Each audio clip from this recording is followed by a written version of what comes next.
Hello viewers, welcome to our channel. నేను మీ anchor రేవగా. ప్రస్తుతం మనతో పాటు ఉన్నారు డాక్టర్ రాజేష్ గారు. సార్తో మాట్లాడి ఈరోజు మనం డయాబెటిక్ విషయంలో స్టార్టింగ్ సిమ్టమ్స్ ఎలా ఉంటాయి, ఎలా స్టార్ట్ అవుతాయి అనే విషయాన్ని అడిగి తెలుసుకుందాం. Hi sir. Hello. Sir, diagram తీసుకొచ్చేసారు. మనకి వ్యూయర్స్కి అర్థమయ్యే విధంగా ఎక్కడి నుంచి అసలు స్టార్ట్ అవుతుంది, టాప్ టు బాటమ్ వరకు ప్లీజ్ ఎక్స్ప్లెయిన్ ఇట్. సో జనరల్గా డయాబెటీస్ అంటే వెరీ కామన్ డిసీజ్. ఇప్పుడు ప్రపంచవ్యాప్తంగా మన కంట్రీలోనే ఎక్కువ శాతం డయాబెటిక్ పాపులేషన్ ఉంది. సో అవేర్నెస్ అనేది చాలా ఇంపార్టెంట్. ఎందుకంటే డయాబెటీస్ని ప్రీ డయాబెటిక్ స్టేట్లో కనుక్కుంటే కాంప్లికేషన్స్ని నివారించుకోవచ్చు. అండ్ డయాబెటీస్లో వచ్చే ప్రాబ్లమ్స్ ఏంటంటే అవయవాల మీద ఒత్తిడి ఉంటుంది. సో లాంజివిటీ అంటే ఎక్కువ కాలం డయాబెటిక్స్ పేషెంట్గా ఉన్నప్పుడు అవయవాల మీద ఎఫెక్ట్స్ జరుగుతాయి. మోస్ట్ కామన్గా brain, heart, ice, liver, kidney. So వాస్తవానికి శరీరంలో ప్రతి కణాన్ని ఎఫెక్ట్ చేస్తుంది కాబట్టి ఎర్లీ డిటెక్షన్ అనేది ఇంపార్టెంట్. సో ఎర్లీ డిటెక్షన్ చేయాలంటే ఫస్ట్ మనకు ఒక ఐడియా ఉండాలి. ఎప్పుడు డయాబెటిక్ని సస్పెక్ట్ చేయాలి, ఏముంటే డయాబెటీస్ వచ్చేదానికి ఛాన్స్ ఉంది.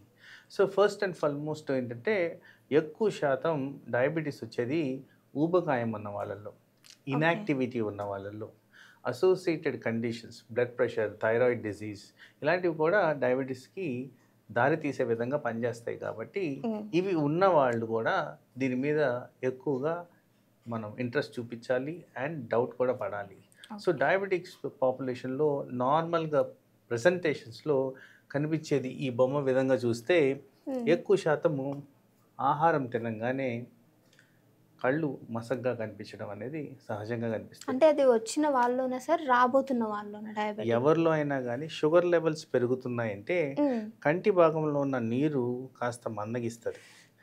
సో ఆ షుగర్ లెవెల్స్ పెరిగినప్పుడు కంటి చూపు మందగించినట్టు కనిపిస్తుంది. పర్టికులర్గా ఫుడ్ తిన్న తర్వాత ఆర్ స్వీట్స్ తిన్న తర్వాత, కూల్ డ్రింక్స్ తాగిన తర్వాత ఇలాంటివి ఎక్కువగా కనిపిస్తాయి.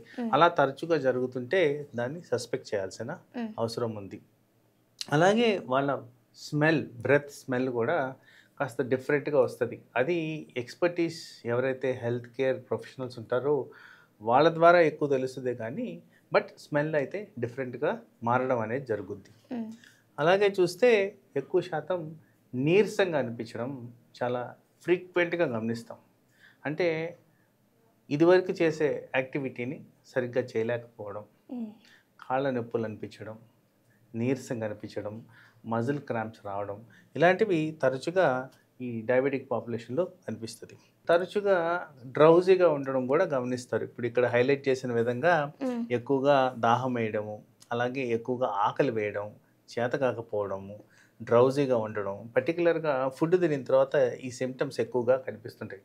అలాగే ఎంత ఎక్కువ తిన్నా కానీ వెయిట్ లాస్ అనేది సహజంగా కనిపిస్తుంటుంది. ఇంటికి నేను ఇంత తింటున్నాను కదా స్టిల్ వెయిట్ లాస్ అవుతుంటారు అనేది గమనించినప్పుడు డయాబెటీస్ అనేది మనం ఆలోచించాల్సిన అవసరం ఉంది. సో ఇలా పలు విధాలుగా డయాబెటీస్ అనేది ప్రజెంటేషన్కి దారి తీస్తుంది. కాబట్టి ప్రతి ఒక్కటి ఉండాల్సిన అవసరం లేదు, కానీ వీటిల్లో కొన్ని ఉంటే సరిపోతుంది. ఓకే. అంటే సార్ మీరు అన్నారు వెయిట్ తగ్గుతూ ఉంటారు అని. కొంతమందిలో బాగా ఊబకాయం ఉన్న వాళ్ళని కూడా చూస్తాం కదా సార్.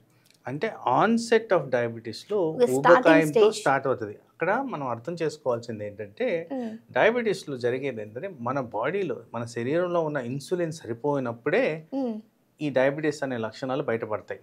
సో ఊబకాయం ప్రథమ కారణం, ఇన్సులిన్ రెసిస్టెన్స్ రావడానికి లావుగా ఉండడం ప్రథమ కారణం. కానీ ఆ టైంలో తింటున్నా కానీ వెయిట్ లాస్ అవుతుంటే ఇది సస్పెక్ట్ చేయాల్సిన అవసరం అయితే ఉంది. ఓకే. వీళ్ళు స్టార్టింగ్ స్టేజ్లోనే ఉన్నప్పుడు వాళ్ళు ఏమైనా జాగ్రత్తలు తీసుకుంటే దాన్ని కొంచెమన్నా మనం ఆపొచ్చు అంటారా రాకుండా? ఫస్ట్ అండ్ ఫార్మోస్ట్ జాగ్రత్త నేను నా క్లినికల్ ప్రాక్టీస్లో చూసింది ఏంటంటే డయాబెటీస్ ఉందని యాక్సెప్ట్ చేయడం. ఫస్ట్ అది యాక్సెప్ట్ చేసినప్పుడు వెంటనే చేయాల్సింది స్పెషలిస్ట్ని కలిసి టెస్టులు చేసుకోవడం, కన్ఫర్మ్ చేసుకోవడం. డయాబెటీస్ ఉన్నప్పుడు అసోసియేటెడ్ కండిషన్స్ గురించి నేను చెప్పాను ఇదివరకు. సో దాంట్లో thyroid disease common, cholesterol common, blood pressure common, ఈ మధ్య కాలంలో విటమిన్ లోపాలు కామన్. సో ఇలాంటివన్నీ కూడా అనలైజ్ చేసుకొని అనలైజ్ తర్వాత డాక్టర్ ఇచ్చిన సూచనలు, సలహాలు మెయింటైన్ చేయడమే కాకుండా మన దినచర్యలు కూడా మార్చుకోవాలి. దినచర్యల్లో ప్రాపర్గా ఎక్సర్సైజ్ చేయడం, ప్రాపర్గా నిద్రపోవడం, ప్రాపర్ టైంకి ఫుడ్ తినడం, ప్రాపర్ టైప్ ఆఫ్ ఫుడ్ తినడం, ఇవన్నీ కూడా డయాబెటిక్స్కి సంబంధించిన ట్రీట్మెంట్ ఆప్షన్స్. ఓకే. సో అయితే ఫుడ్ విషయంలో కూడా జాగ్రత్త తీసుకోవాలంటారు కదా సార్? 100% ఫుడ్ మీద ఫోకస్ చేయాలి. అది కూడా ఎక్కువ శాతంలో అందరికి ఉన్న అపోహ ఏంటంటే, నా ప్రాక్టీస్‌లో నేను చూసేదంటే, ఈ పండ్లు మేము తింటాం, ఇవి మా హార్ట్‌కి మంచిది, మా కంటికి మంచిది అంటారు గానీ, యాక్చువల్లీ పండ్లలో ఎక్కువ శాతం షుగర్ ఉంటది కాబట్టి, అవి గమనించుకొని తినాల. సో, అవసరమైన చోట ఎక్స్‌పర్టీస్ అన్నాను చూసారా? న్యూట్రిషనల్, డైటీషియన్ వీళ్ళ ఇన్‌పుట్ తీసుకొని, ఆ పండ్లు తీసుకోవడం అనేది important. Okay. Thank you so much sir. So diabetic స్టార్టింగ్‌లో ఉన్నవాళ్ళు ఎలాంటి జాగ్రత్తలు తీసుకో, మీకు ఎలాంటి సింప్టమ్స్ ఉన్నాయో చాలా చక్కగా వివరించారు డాక్టర్ గారు. Thank you sir. నమస్తే.